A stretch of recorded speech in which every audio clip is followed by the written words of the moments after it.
Hey everybody, welcome to the Crohn's Fitness Food Podcast, dedicated to raising awareness, sharing IBD stories, and offering support for those with Crohn's and colitis. Together, we can share knowledge, experiences, and help show the world the many faces of IBD.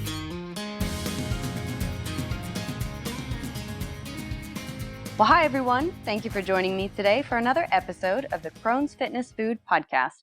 I'm your host, Stephanie Gish, Crohn's warrior since 2006 and lifelong fitness fanatic. My guest today is Ryan Van Voorhis, who was diagnosed with Crohn's disease in high school and has been living with an ostomy for the last 15 years. Inspired by the healthcare team who helped him through the early years with Crohn's, he decided to pursue a master's in social work. He has served as a camp counselor for the Crohn's and Colitis Foundation's Camp Oasis, and 2 years ago, he left his career in social work to pursue his culinary passion. You'll now recognize him and his best friend as Nude Dude Food, who specialize in anti-inflammatory diets and menus for their clients. They now travel around the country preparing amazing meals and also raising awareness for Crohn's and colitis. Thank you so much for joining me today, Ryan, and welcome to the show. Thank you for having me. That was probably the best intro and 1 minute synopsis of my life and career. So when this goes live, I'm definitely going to have to use that because that was amazing. Awesome. Well, you've made it easy because you've been doing great work. So you did the hard part. Thank you. Well, so before we get into talking about your new company, Nude Dude Food, and what it is and how that came about, first start by telling me your Crohn's story. Sure. Like you said, I was diagnosed in high school way back in 95, 96. I first started having symptoms.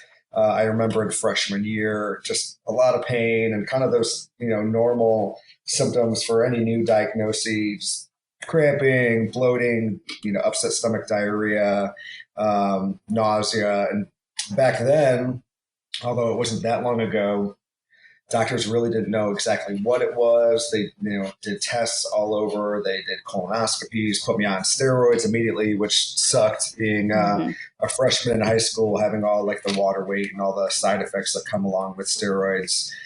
So it took about 2 years to get an accurate diagnosis.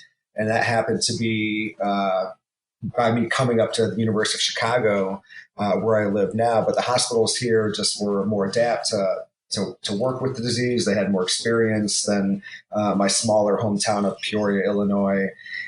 So I was finally diagnosed after 2 or 3 years of trying every trial medication and, again, being on steroids on and off almost my whole high school career. But nothing really ever seemed to be a great fix. They could tell it was Crohn's. I had active Crohn's for quite some time. But it wasn't until college that they really pursued any type of surgery or maybe long-term kind of remedy. For years and years and years, they tried every medicine, again, all the trials and things like that. Just, I think back then, surgery was maybe seen more of like a last resort. So, I went on every medication and unfortunately most times had severe negative reactions to, say like Remicade. I stopped breathing once when I took that, and luckily it was administered in a hospital. So I went into like anaphylactic shock. I've had numerous allergies to medications that have given me pancreatitis and all these different things. So finally, junior year of college, it was so bad. I had no quality of life at that point. I've been dealing with it for 5 or 6 years without kind of any true relief, no remission really. And it just was, affecting every aspect of my life. I wasn't able to work out. I had extreme fatigue, poor self-esteem and self-confidence. The biggest thing pain-wise was just, the urgency of needing to go to the bathroom. I had numerous accidents. My early college years worked as like a flower delivery driver. And so I did some landscaping, but also driving in a truck, kind of long hours and driving all over town.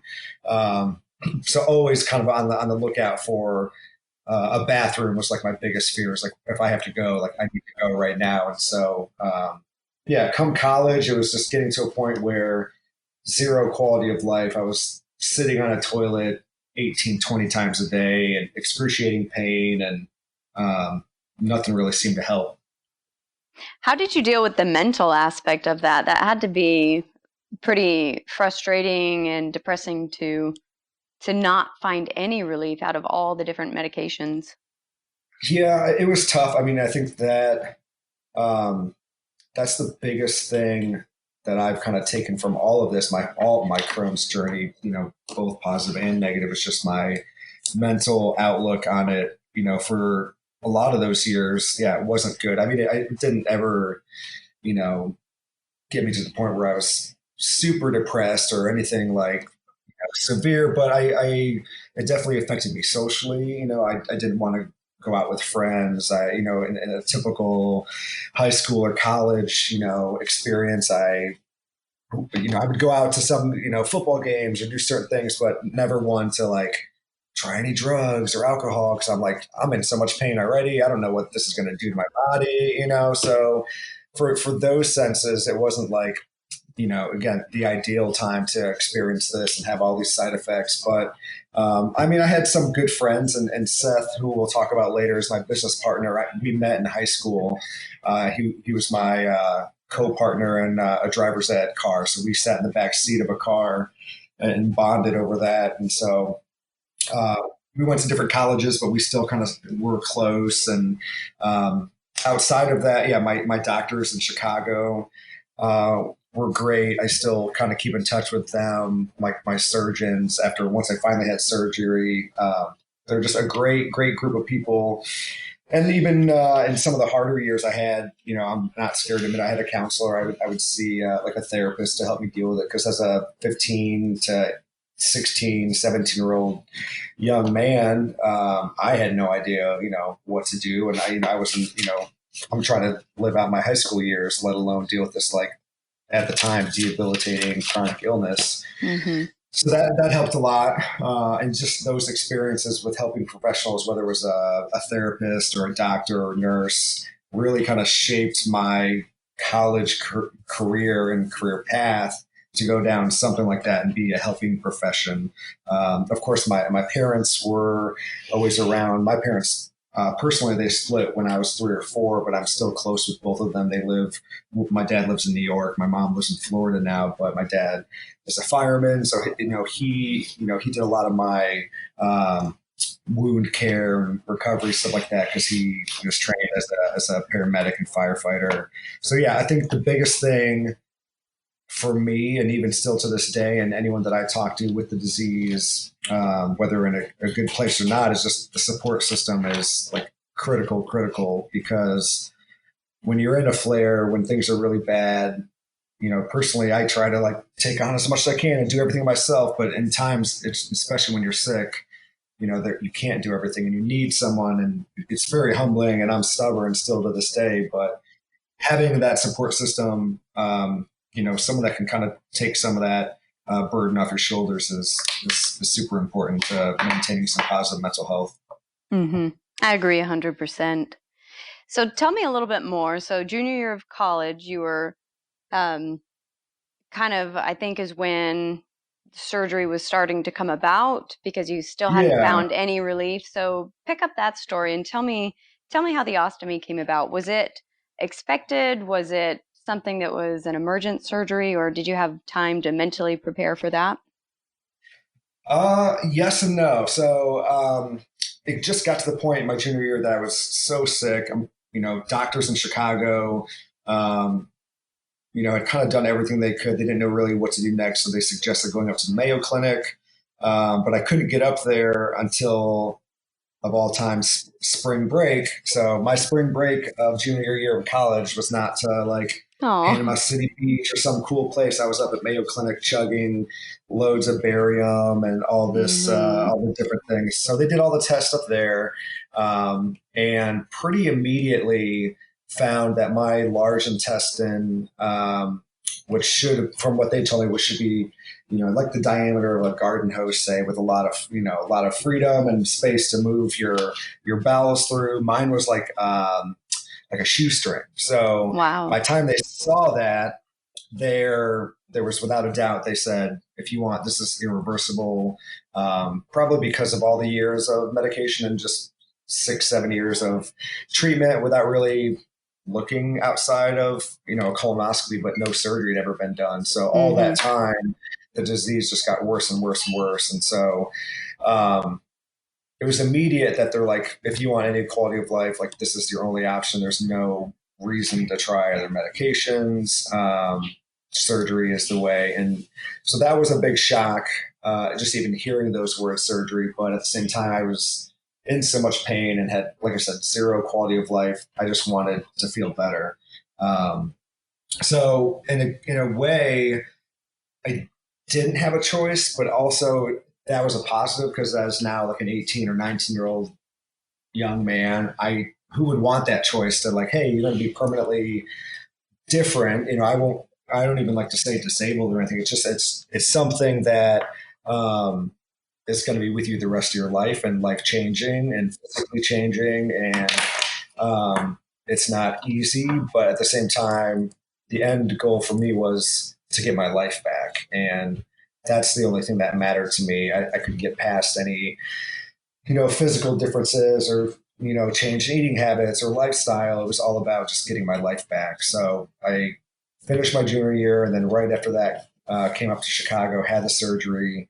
And honestly, looking back, it was the best kind of week of my life. Had the surgery, was inpatient for about 2 weeks just because of the surgery, just cutting through your abdominal wall. You almost feel like you have to learn to walk again and eat and things like that. And even just getting used to the ostomy and changing the bags and whatnot that wasn't even the hard part. It was just physically being able to be mobile again. When I was up there, I think I got off they started weaning me off almost all the steroids I was on. I've never been on any since then. Wow. The only problem at that point was like a day after surgery, I had some redness around my staples. They thought maybe it was infection, so they decided to take the staples out. Sure enough, no infection. It was maybe like a tape allergy, just some redness. But unfortunately, once they took them out, they can't place them back in. So I had to heal almost all summer with this probably 2-inch deep wound all through my abdomen that I had to pack a couple times a day. So what should have been a very quick recovery turned into a long couple drawn out months of recovery. But again, like I made the best of it. And senior year, went back and totally, healthier lifestyle. I was able to, it took some work and some time to figure out, just eating. And the biggest thing is just hydration. I was going to the bathroom a lot less, but because you have, half a digestive system now, you're not getting all your nutrients, you're losing a lot more water. So I struggle a little bit to stay hydrated. But as far as like energy and activity wise, I started getting healthy again and back in the gym and seeing more friends. And, so not only physically feeling better, but mentally too, despite having it back, like that was the most important thing to me, was just feeling like I wanted to feel on the inside all those years. Now, since the surgery, since you've had that, do you still suffer from any flare-ups? And then do you still take any medications? No flare-ups, no medication. However, I have had about 3 major surgeries since then. One was the next year after that. So I graduated from undergrad, moved up to Chicago for grad school to get my master's in social work, but I had to have a resection. So I had like a 1.5 feet of my large intestine or whatever was left, or small intestine, taken out. So that was a quicker recovery because I knew what to expect. But again, still going through abdomen, take some more out, staple you back up. Then that was about 2004. So I'd had the ostomy like 1.5 years there. They went back in, took another foot out.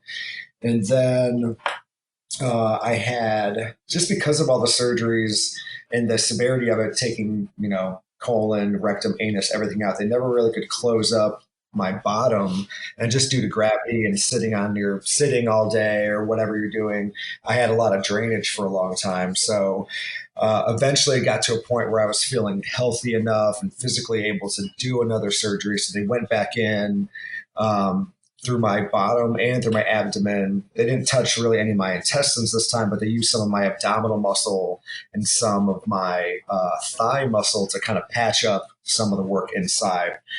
So they used that muscle to kind of close up the bottom area, and then again my abdominal wall.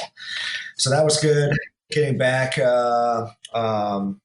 again, healthy again, working out, was doing P90X for a little bit and different things, being on sports teams. So finally just kind of felt like myself, despite kind of the continued, not even setbacks, but just, and some of those were, for the most part, optional surgeries. Again, I didn't want to have an open wound on my bottom. I wanted to get it closed up for any risk of further injury or infection.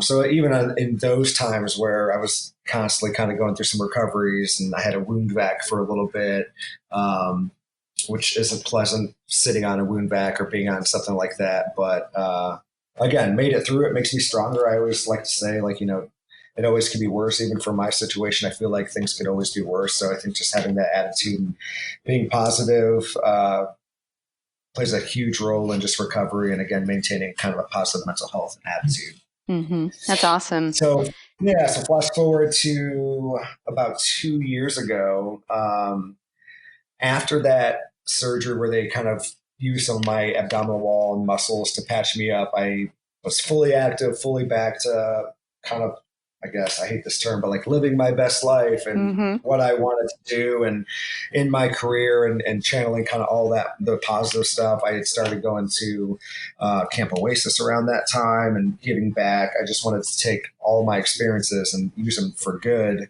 because I did have such like a rough go with getting my Crohn's under control. I wanted to just channel all that and tell people and do whatever I could, so to make their experience a little better. But because of my level of activity, I formed a hernia, a pretty big one in my abdomen, and that finally got taken care of about 2 years ago. But they had to again go in through my abdominal scar tissue. So I've had the same incision kind of scar tissue, about five or six incision surgeries worth. So knocking on wood, hopefully done now. But it's more of that, just me, like, I don't want to let the disease stop me. So in the gym, I'm, going as hard as I can all the time. I don't want it to be, anyone to see it as like a negative or something, a limitation, even though there is some limitations, although they're minimal.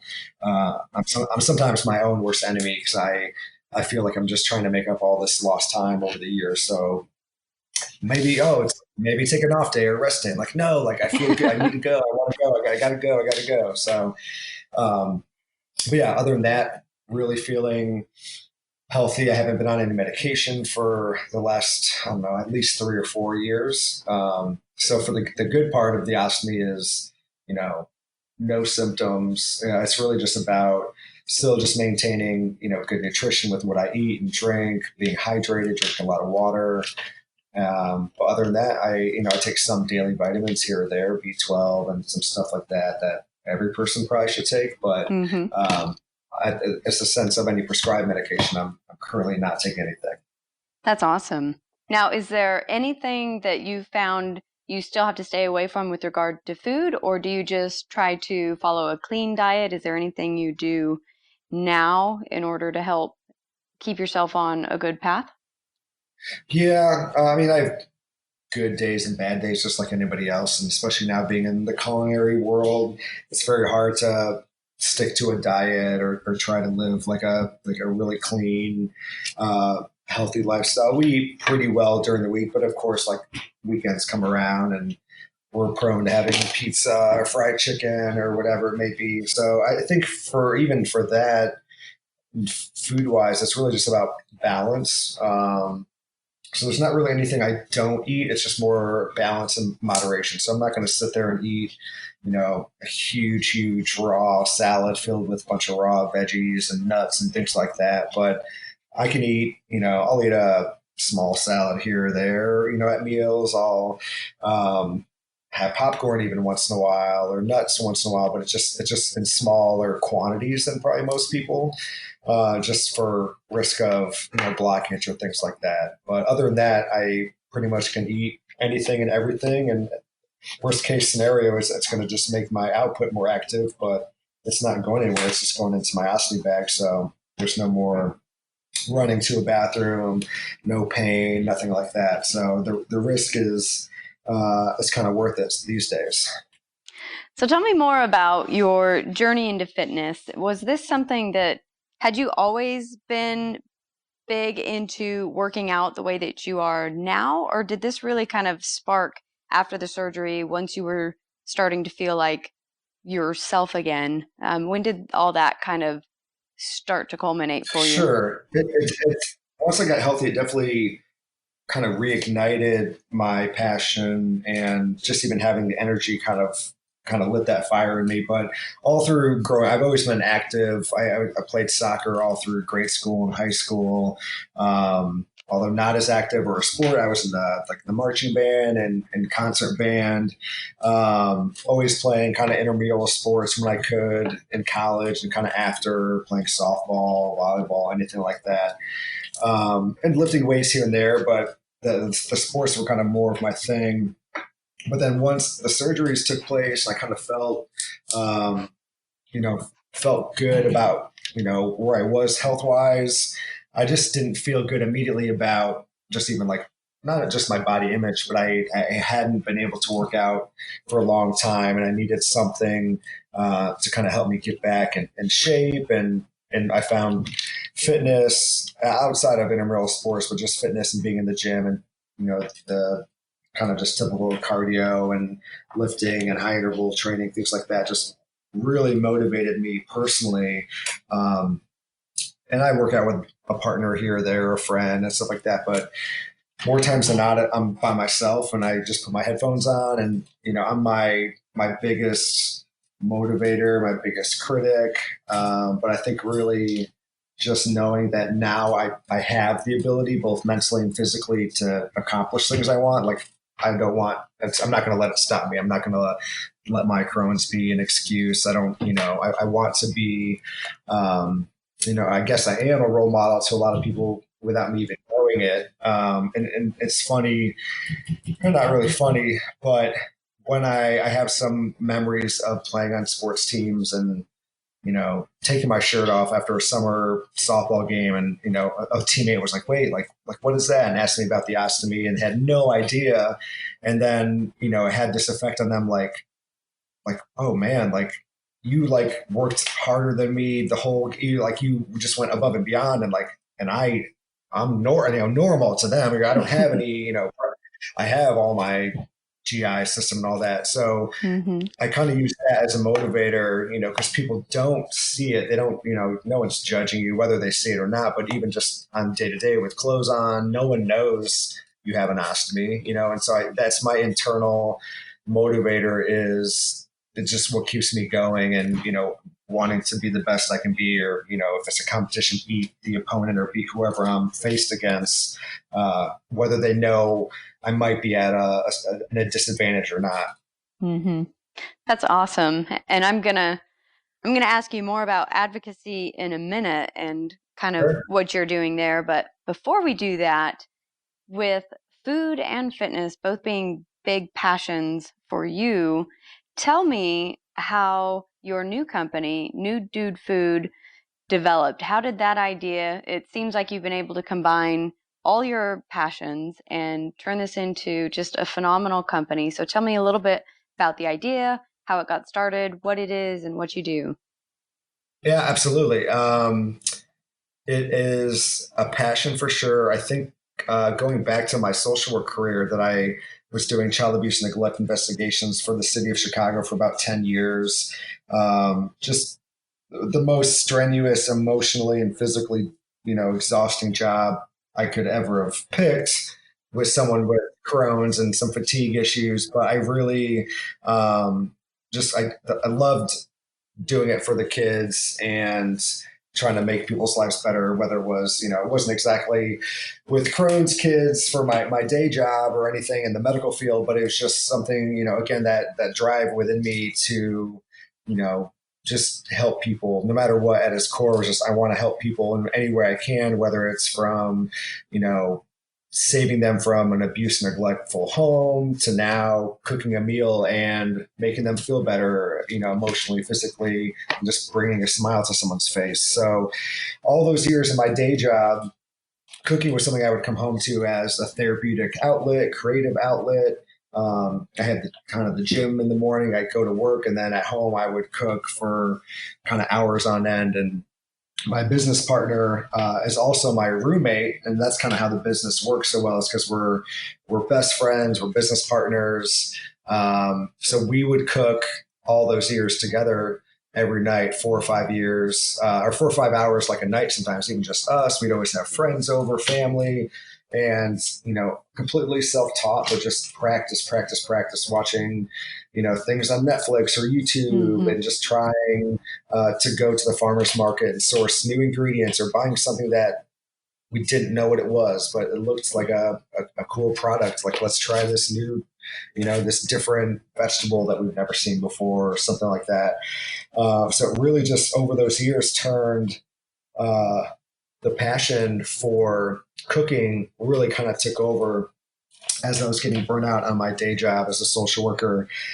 So we got to a point, it was 2016, where friends were like, oh, you guys need to open a restaurant. We were always hosting barbecues and get-togethers. Any holiday we were with family, it was just known that like Ryan and Seth are like menu planning. They're doing all the cooking. We'll be their sous chefs, but let these guys do their thing. So in a culinary sense, our food was finally getting, at the time, like some notoriety and some notice from people in Chicago area of like, wow, these are, even if they're close friends, like this is really good stuff. So we're like, all right, the restaurant, I'm done working like 15-hour days and busting my ass and cooking the same. I don't want to work in a kitchen and cook the same thing day in and day out. Like, that's not what I'm passionate about. This private dining thing maybe was more intriguing, where what we're doing now, having friends over and just really making it, an experience, not only with the food, but just sitting around the table with people, sharing stories and just having a good meal. That's kind of what we all envision and all grew up on. It's like family meal and sitting down with family or friends and just, sharing bread, breaking bread, whatever you want to call it. So our idea was, how do we take that, on the road, if you will? So the first thing we thought of was like, again, we need a name, we need something, social media wise, how to get this brand, out there. So we like to say, you eat with your eyes first. So, if a food or dish looks appealing or sexy when it comes out and it's plated well, you're already kind of salivating and thinking like, oh man, I can't wait to tear into whatever it is. So we're like, let's take that same idea with ourselves and with our business name. So again, thinking Instagram, Facebook, we need something that's catchy, that if someone just saw that name, they would stop scrolling and be like, wait, what is that? I need to know more.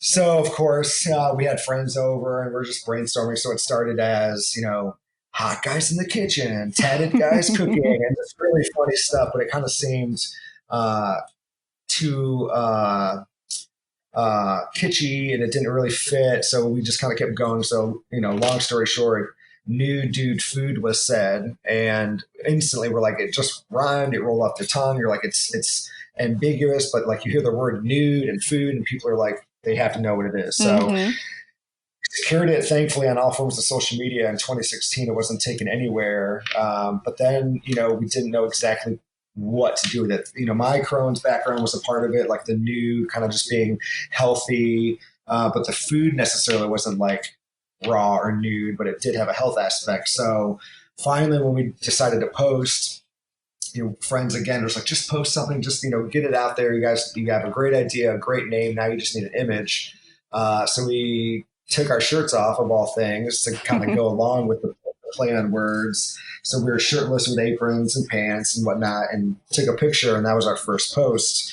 And from there, we started posting food pictures and pictures of us. And within 6 months, we started getting some notoriety in the Chicagoland area and started doing some TV appearances. So then we realized, oh, we need to be more than an Instagram handle to go on TV. So we trademarked the name. We formed an LLC because by then we realized like this could be potentially really something big. Mm-hmm. And it is, yeah. So now I quit my social work job. Actually, it's almost 2 years to the day as we're talking. Wow. It was, I put my like 2 weeks notice in around St. Patrick's Day. And then I think I even saw it on Facebook. Like we're full-time culinary now. It's been about 2 years. So we took the risk. We're having some good like success, but I was starting to take time off of my day job to work these events and things like that. So it got to the point where, it warranted me to just kind of dive in, and it was scary, but at the same time, I just was ready for a change. I felt like I'd given so much of myself to my social work career that I kind of owed this to myself and to Seth, my business partner, to really pursue it and use my experience as a social worker, but also my health experience to inform people about healthy eating. And like I said, finally now knocking on doors to work an event is very different feeling than knocking on doors to investigate, child abuse or something. Mm-hmm. So all those feelings, all those, my social work skills and kind of building rapport and entertaining people, it's a much more positive environment now. And it's been absolutely amazing. What a wonderful story. Just the accumulation of everything. I mean, how it's come together is just amazing. So when you do the events, they are pretty interactive. Is that correct? You get your clients involved with some of the menu and the cooking, the planning?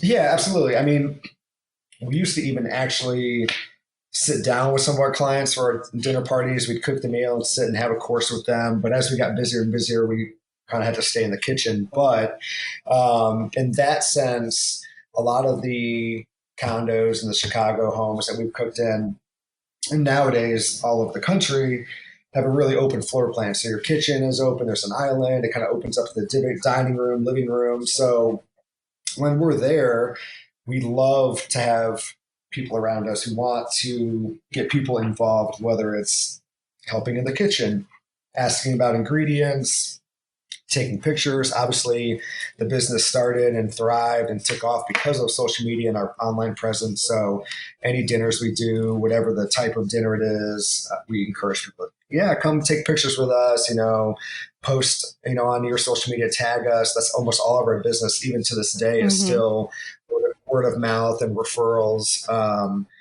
And with my background and my roommate's background he was a musician. So we're just very social, and we want that experience for people. We want it to be communal, just kind of like those dinners we did when we were having friends over. We want that feeling to be kind of displayed and embraced with our clients, whether it's a bachelorette party, whether it's a corporate event, whether it's a cooking class. We want people to feel included and special and be able to comfortable asking questions, whether they're at home cook, whether they have no cooking skills, whether they can outcook us on the table. We just want, that's kind of the thing that we feel separates us outside of the image. No one's really doing that we know of, but just being personable and just being in the kitchen and being in the space with them and entertaining.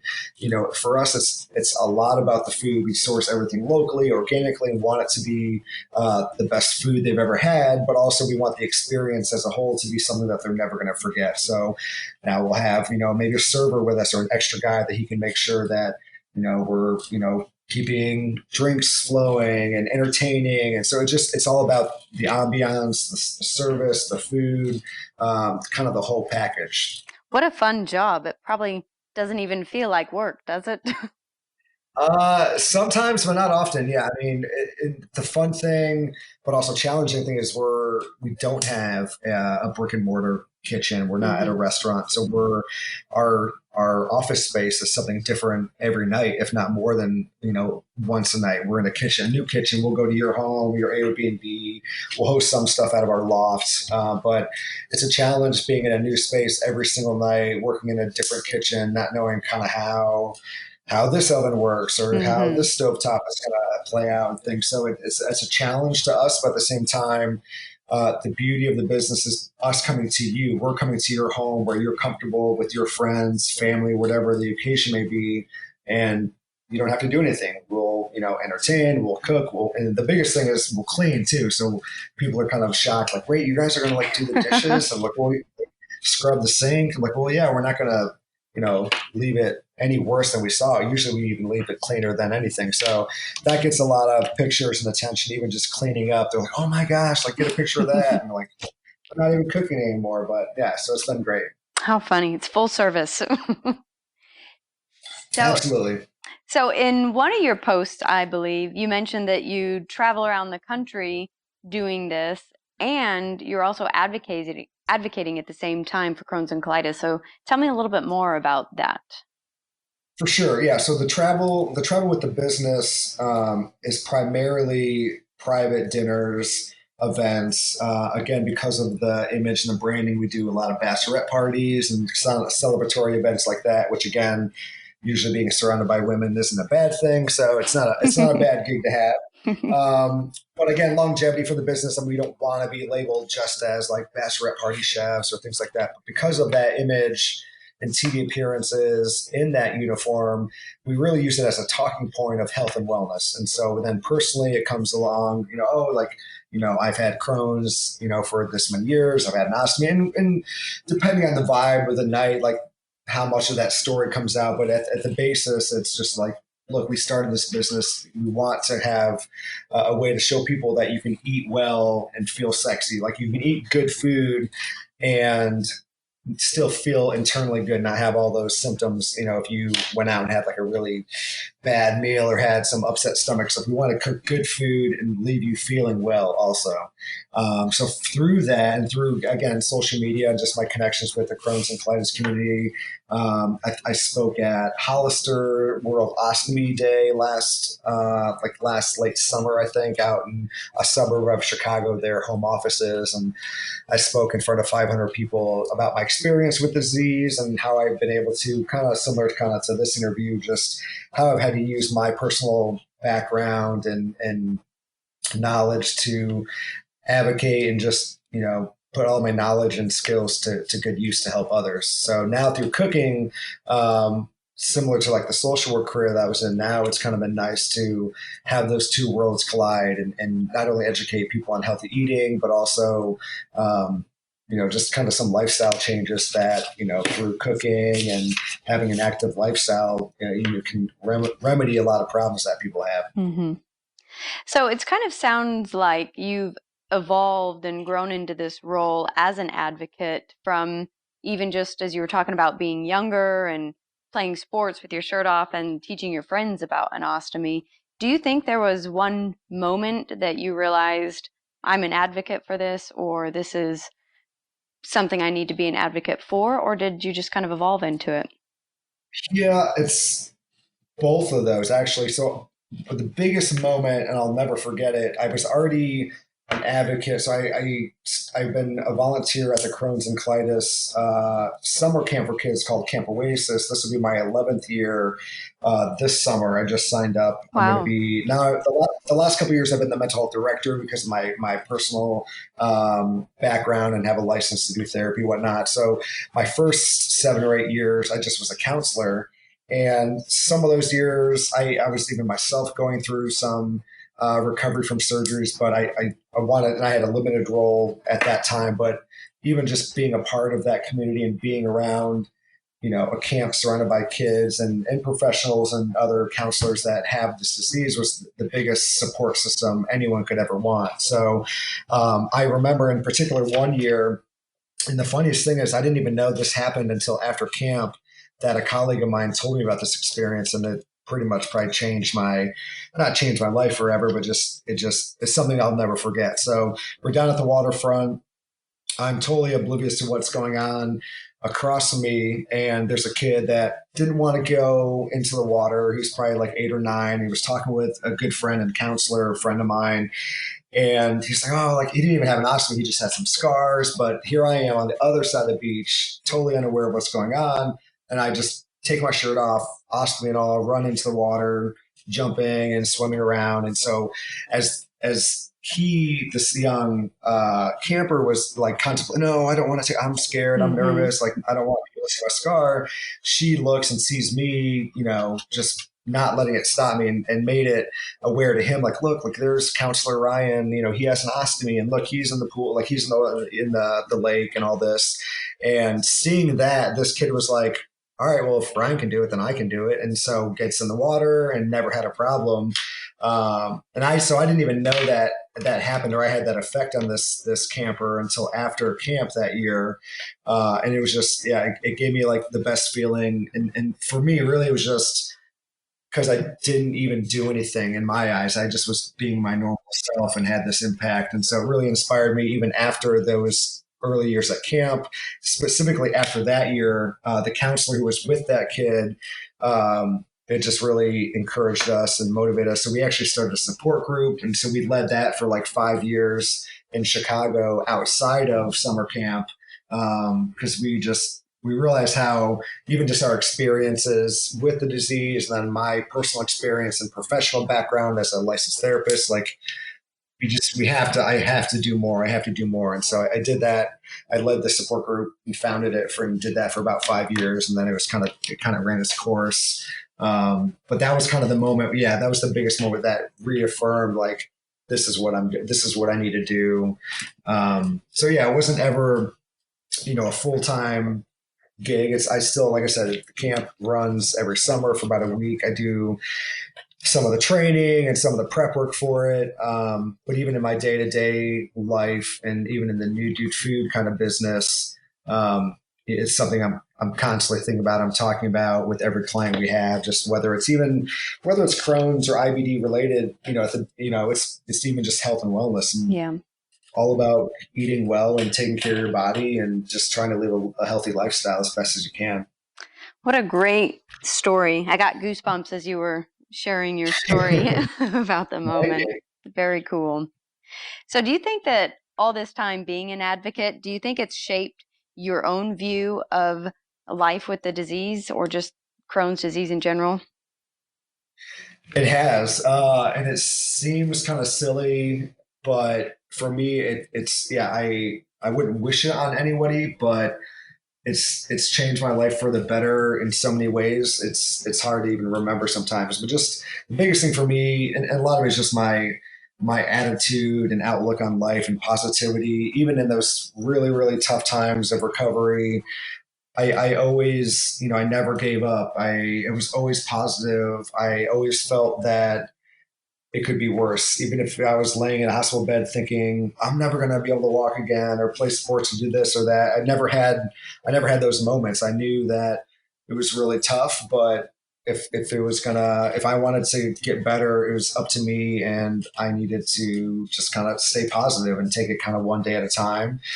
So then that kind of translate, that personal history and that physical overcoming of pain and all of these things into my day-to-day life. It's like, you get, in bad traffic or you have a bad day, but then I personally would go back to thinking about being inpatient in the hospital or having so much pain. Like, wait, like this bad traffic or it's bad weather, like, and in the scheme of things, it really isn't anything to worry about at all. There's no reason to stress over things like that. So I think in my current situation and how it plays out in my day to day, like nothing bothers me. It's almost like to a fault where I'm like so even keel. It's like hard for it. Like I don't really get ever depressed about anything or down, because I've had these extreme life experiences that just changed my outlook and made me see, the world and just be thankful for waking up every day or having the ability to be active in the gym or to eat what I want and be thankful for just everything I've been given or everything I've earned and worked for.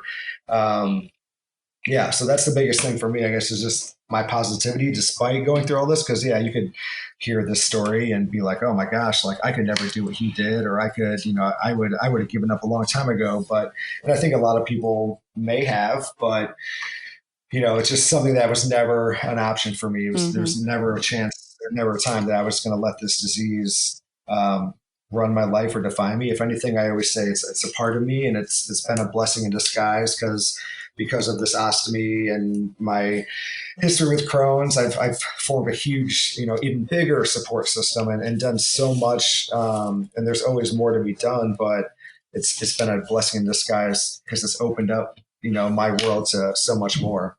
And what a great role model that you're serving as too, to just be able to, I know you've said you keep a positive mindset and you've always had this determination, but it's so important for other people to see that too. And I think sometimes that spiral, we can just spiral downward if we're not careful. And so to be able to look at someone else and see the challenges they've overcome and the positivity is just an incredible gift. So thank you for doing that and being that.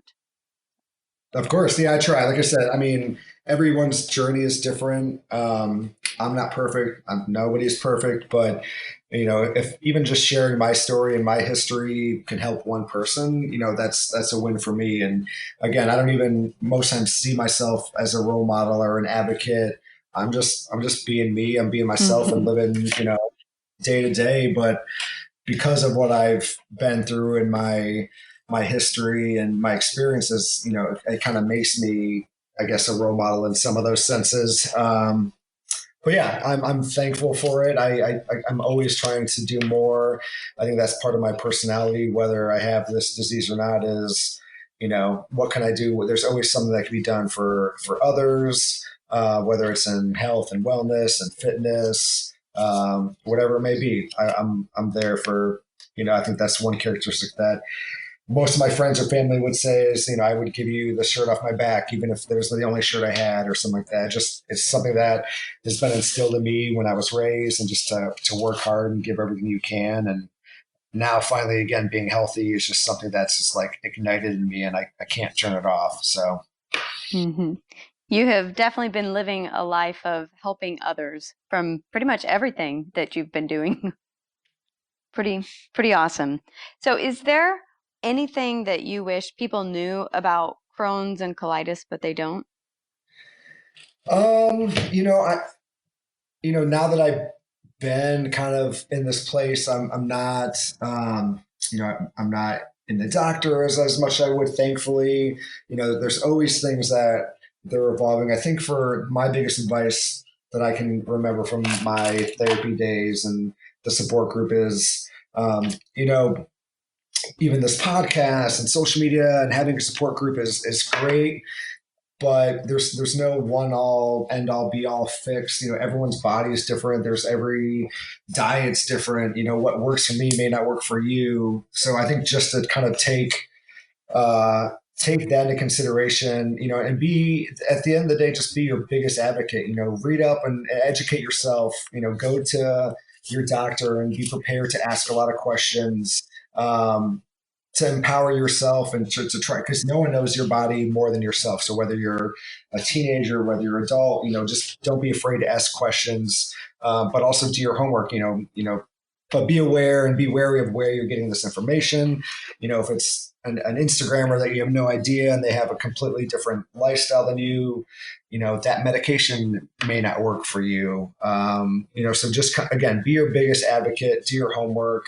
And then outside of that is just really your mental health. Make sure you take care of yourself in that sense, and be positive. And at the end of the day, we all have bad days, but as long as your good days are better, more than your down days, it's okay to be down for a little bit here or there, but surround yourself with like-minded people, and don't be afraid to lean on your support system also. That is fantastic advice. Very good advice. Thank you. So if people want to learn more about Nude Dude Food or just keep up with you and your journey, where can they find you online? Yeah, the biggest and easiest way is really Instagram. So Instagram at Nude Dude Food, and then we have a Facebook page and we have a website. Everything is under Nude Dude Food. If you search or Google Nude Dude Food, we should pop up and all over the place. Me personally, I have an Instagram. It's just my first initial. It's R and then my last name, which is Van Voorhis, VanVoorhis. But yeah, I get DMs like this from you to be a part of the podcast. I get DMs kind of from all over the world and languages I don't even know what they are sometimes, asking questions, but you know, I do my best to answer all of them and be, a role model even on my social media, whether it's through kind of posting workouts or recipes or food or kind of what I'm doing day to day. Now with social media, everyone's watching. You never know who's watching, and that's the thing that is kind of nice. Also, is I don't know who's watching sometimes or who followers are. You get new followers, and a lot of it has been through the Crohn's and colitis community, and it's been great to even build my online support system with people kind of all over the world that I've maybe never met personally, but we have some similarities and backgrounds, and it's nice to kind of have someone in your life that has been through it as well outside of your personal support system. So yeah, social media is great. Awesome. Well, I will grab all those links and I will put them in the show notes so that anyone who's listening can go straight to them. And is there anything that I didn't ask today that you wanted to share? I don't think so. I think you did a very thorough, great job. I don't know how long we're supposed to be talking, but it was awesome. We covered a lot. It was awesome. Yeah.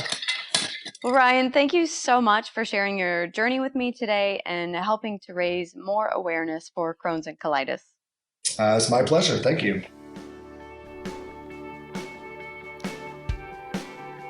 Thank you for listening to the Crohn's Fitness Food Podcast. I hope you enjoyed this episode. If you have an IBD story, either as a patient or a family member that you'd like to share as a guest on this podcast, or if you have a topic you'd like to hear about, send me an email at crohnsfitnessfood@gmail.com. If you'd like to learn more about me and my Crohn's journey, follow me on Instagram using @crohnsfitnessfood, or visit my blog for in-depth articles about my struggles and victories with Crohn's through diet, fitness, and lifestyle at www.crohnsfitnessfood.com. And finally, remember, be strong, be grateful, and be the warrior that you are.